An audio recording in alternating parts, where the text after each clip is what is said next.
Hello. Today's article is about the moaning, whining, ugly Australian expat in the Philippines. If you haven't met him, you're sure to meet him somewhere along the way. Now, I live in the Philippines. Yes, I'm an Aussie, but this is my home right now, and I have no plans of going anywhere else. Yes, I like meat pies, and I have an Aussie bluntness and, suppose you say, innocence about me, which is part of who I am. But this is home, and I love my home. I love the Philippines and Filipino culture.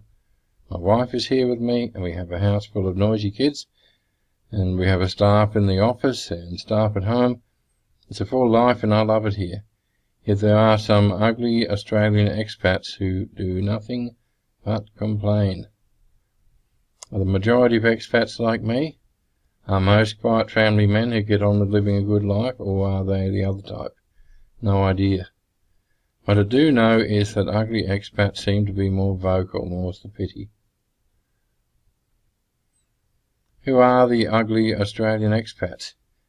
You will meet them on Facebook particularly, and probably on Twitter and other social media. You will find web pages and Facebook groups devoted to slagging off the Philippines and Filipinos in the most shameless and insulting way possible. Remember the classic whinging poem in Australia? This is aimed at the old blokes out there, so don't get too rattled if you're under 50. This was the £10 Pom who arrived in Australia from England and started complaining the moment he arrived. The response from the average Australian was, if you don't like it, why are you here? Go home.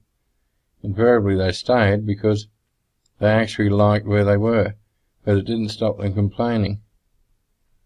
In the Philippines you find the ugly expat has often been here 8, 10, 15 years, and it's not just Aussies. Australians and those from Great Britain complain as much as those from Great Australia. Now, why do they stay if they don't like it? I don't know if I'm different to most, but I've always been a forward looker.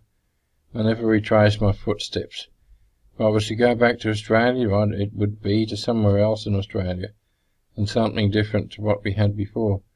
Most likely it would be to a different country altogether, but from now I'm pretty happy here when I'm settled. Life is good. If it wasn't, I'd make it good. I have little time for whinging and doing nothing to make things better. The ugly expat, what is their problem? Most of it seems to me to be expecting things to be the same as they are back in Australia. Always complaining, always, back in Australia we wouldn't stand for this.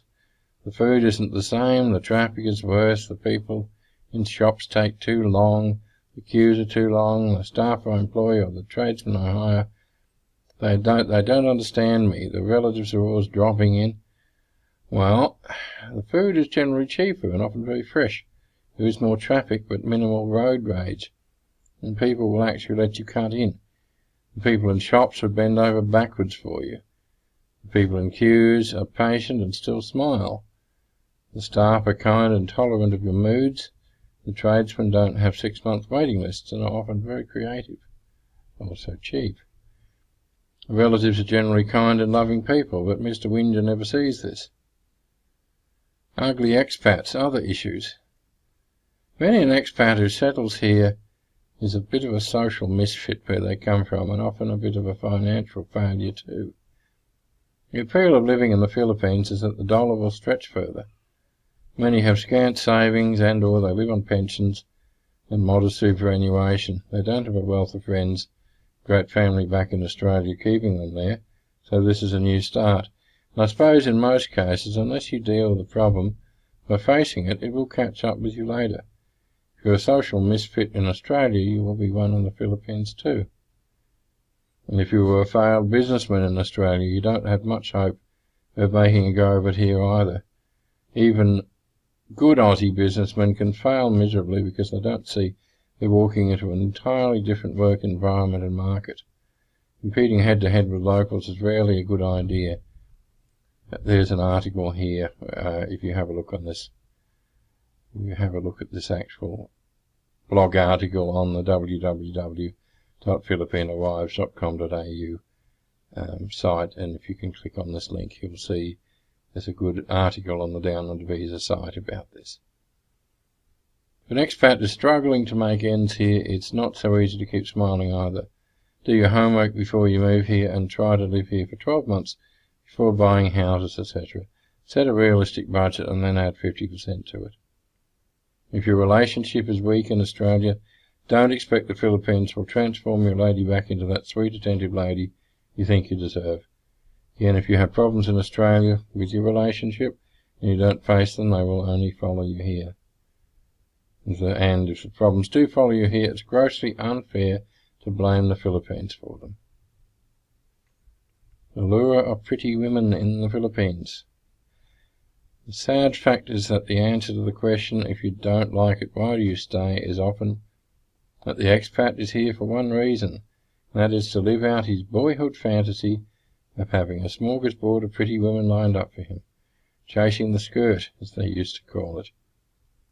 Walk around SM and give your number out to every pretty sales lady you see. Head to the bars and believe the nonsense about how handsome and young you look. I've been in bars and they tell me they like my beard. I know they don't, but they say it anyway. You can get plenty of female attention, but it will be all about the contents of your wallet. I had a client once who wandered into SM one day, chatted up a sales lady and told her he was looking for a wife. She spent the night in his hotel that night, and they fronted up at our office the next day saying they were in love. Wake up, Australia. Yes, we discourage clients like that. What I know is that if my wife had been working in SM when she was single, she wouldn't have let me or anyone else chat her up and whisk her off to bed. She would have burnt holes in their retinas with her icy stare. I would pity the fool who tried. But anyway, this isn't dating advice, just pointing out if a man comes here thinking with the wrong head, then their life will end up fairly unstable. There are men who end up being scammed often again and again. Who do they blame? Yep, Philippines and all Filipinos. The women are all no good. They only want your money, I'll tell you. Funny, but I don't see women like that in my own daily life. My wife is wonderful and my daughters are growing up very nicely. Even our female staff are decent ladies with good morals, as are all my sisters-in-law. Anyway, as I said, I love it here. The people are wonderful and kind, and I suppose that most of the things I like here stems from just that, from the kind people. If you want to live here or just visit regularly, try to concentrate on the good things and be nice to people. It makes a massive difference. You treat people nicely and politely and you get that right back. You start being a loud mouth and start demanding things, well, everything changes and you can't blame them for that. Act like a loud, boring pig and things will generally not go your way. And don't expect your problems in Australia to magically disappear here. Okay, thank you for that. If you can share this, if you can subscribe to this particular playlist, that would be great. If you go onto the site www.filipinowives.com.au, you can see lots of articles there. And if you can share on social media, we would appreciate that. Thank you. And watch this space. There will be new video, new article once a week. Thank you.